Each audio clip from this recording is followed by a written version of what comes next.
Hello and welcome back everyone. In today's look back, I am looking at an absolute classic game from Konami, a sideways scrolling shooter that featured lots of action and lots of weapons, and one that was right up my street.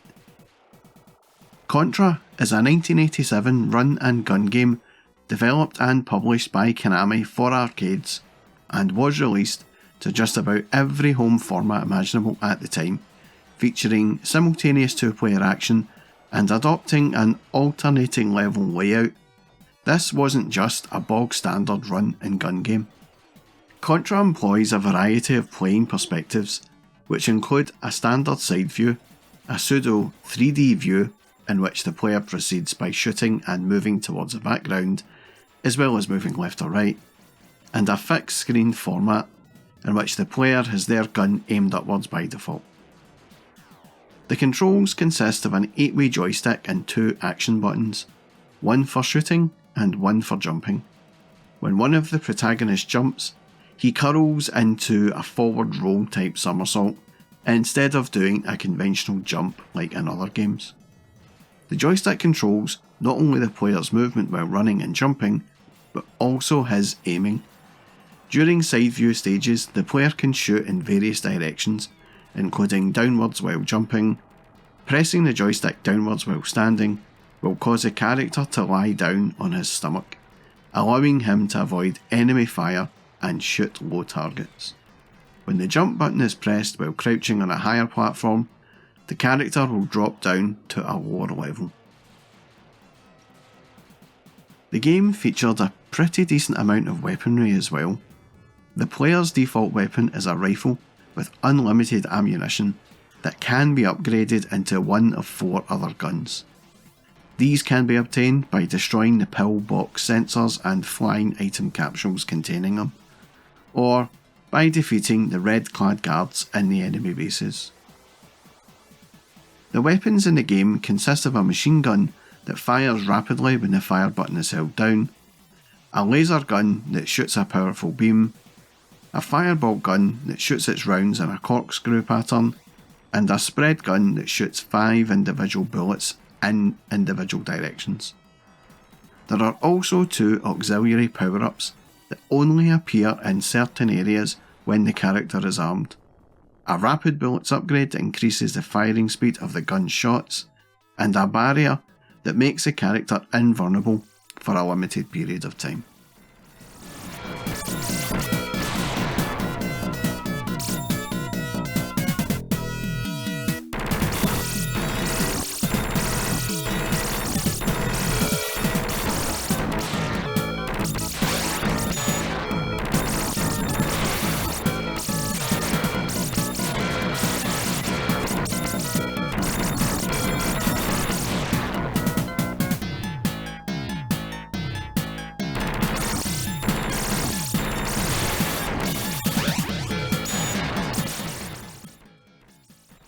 The game consists of 7 small stages with sideways scrolling sections and 3D view style sections. The first stage is a side-scrolling level where the player character is dropped into the jungle and must fend off the enemy's initial line of defence until he reaches the entrance of the first base, where he must destroy a large sensor to enter the base. The game switches to a 3D view for the second stage, where the player character must fight his way through a series of passageways inside the base before the time runs out. The player must destroy a generator at the other side of each passageway in order to deactivate the electric current preventing access. The rest of the levels, while not following the same layout, do follow the same approach. The visuals are simple and basic, even for 1987. The whole thing looks a little dark and drab, but there is some really nice animation on the main sprites. The run and forward roll jump look good, and the 3D effect used in the maze sections as you approach the base was mighty impressive in 1987. The sound is really good. There are lots of decent sounding explosions and great sound effects for all the weapons and the music is great. The tunes are very much of their time, and of course, the famous level complete jingle is there. That still sounds brilliant. The playability is spot on. This game can be pretty tough to beat. The challenge does ramp up as you progress through the game, but unfortunately it's a pretty small game. Even for 1987, it seems a little short. A bit like an unfinished project of sorts. But what is there is great, and as usual on a 2-player, it's awesome. When I first seen it in arcades, it reminded me ever so slightly of Green Beret, but with guns this time, and this kind of shooter was the kind I liked. The ones with spaceships were beginning to feel old hat. I mean, I had been playing shooters like that for 4 years.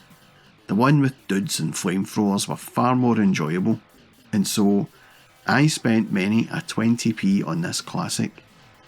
But back then, I was never able to complete it in the arcade at all. It was simply way too tough.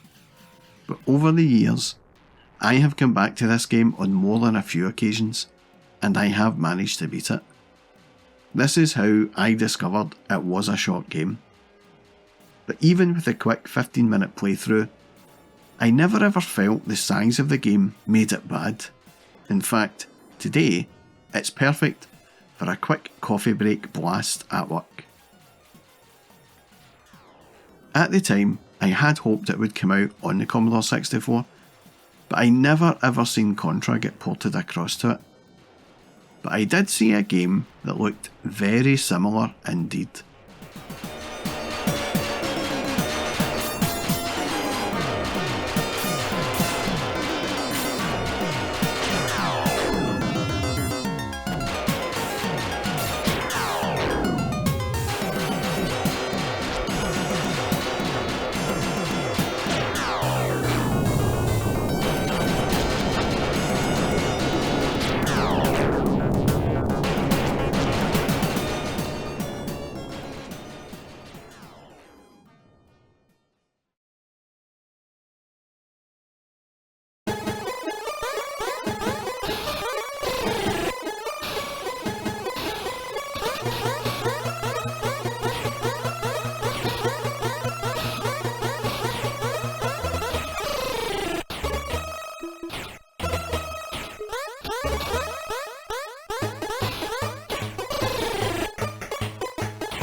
When I got the In-Crowd compilation pack at Christmas 1989, it came with this game called Gryzor, and I remember the box art for Gryzor looking very much like a piece of art from the movie Predator, and so when I fired it up and started that first level, I instantly said to myself, this is a blatant rip-off of Contra, not knowing that it was actually a port of Contra.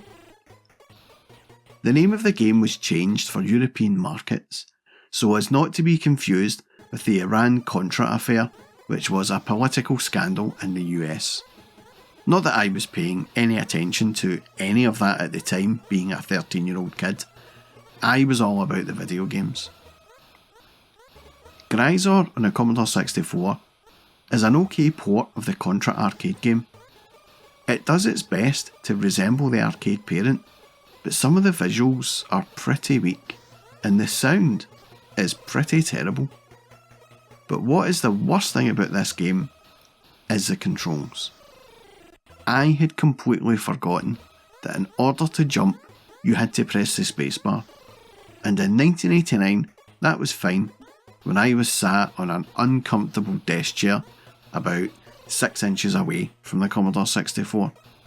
But as an adult, playing games in my lazy boy about 10 feet away from my PC, it does pose a problem.